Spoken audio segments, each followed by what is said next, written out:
Dia bukan kita boleh cakap pesakit ini sebelum masuk kita buat stand, pesakit ini bypass, tidak boleh. Kita kena tengok dulu saluran darah sempitnya ada berapa banyak, lepas tu ada berapa banyak risk factor lagi, lepas tu kita akan decide sama ada perlu buat bypass ataupun tidak.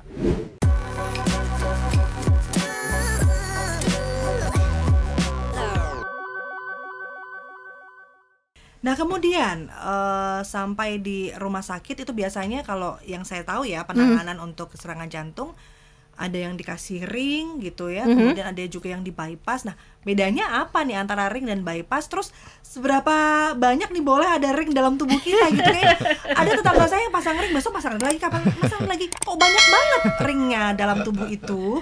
Okay, so kalau kita datang ke hospital dengan serangan jantung, pertama sekali apa kita buat? Kita akan buat coronary angiogram. So this is catheter punya test, nak tengok ada berapa banyak saluran darah sempit. So macam kita semua tahu, kita ada 3 saluran darah, 3 pembuluh darah arteri. Satu di sebelah kanan, 2 di sebelah kiri. So bila kita buat angiogram itu, kita nak tengok ada berapa banyak pembuluh darah arteri ini yang sempit. Contohnya lah, kita ada serangan jantung, apa kita panggil enterostomy, saluran darah yang tersumbatnya itu cuma di sebelah kiri. So maksudnya ada darah beku di sebelah kiri. Dalam kes ni apa kita boleh buat? Kita boleh buka dengan balon dulu, dan lepas tu kita bila sudah buka pembuluh darah yang tersumbat itu, kita boleh letak ring ataupun stand di situ.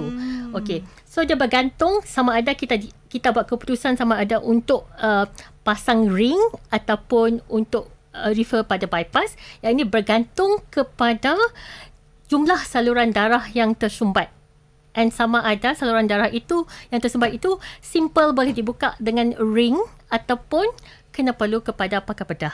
Selalunya as a general rule, kalau ada 2 ataupun lebih daripada 2 saluran darah sempit yang kompleks yang tidak boleh dibuka dengan ring ataupun dengan stand ini, kita akan rujuk pada pakar bedah.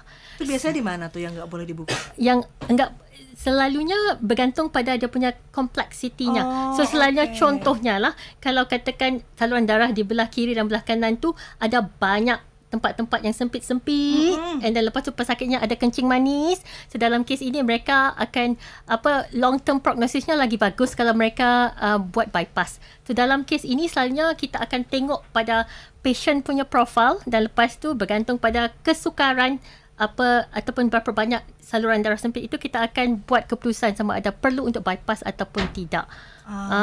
So dia bukan kita boleh cakap pesakit ini sebelum masuk kita buat stand, pesakit ini bypass, tidak boleh. Kita kena tengok dulu saluran darah sempitnya ada berapa banyak, lepas tu ada berapa banyak risk factor lagi, lepas tu kita akan decide sama ada perlu buat bypass ataupun tidak. Ring ini sifatnya akan stay there forever atau akan ada waktu untuk dicopot atau bagaimana? Forever and ever.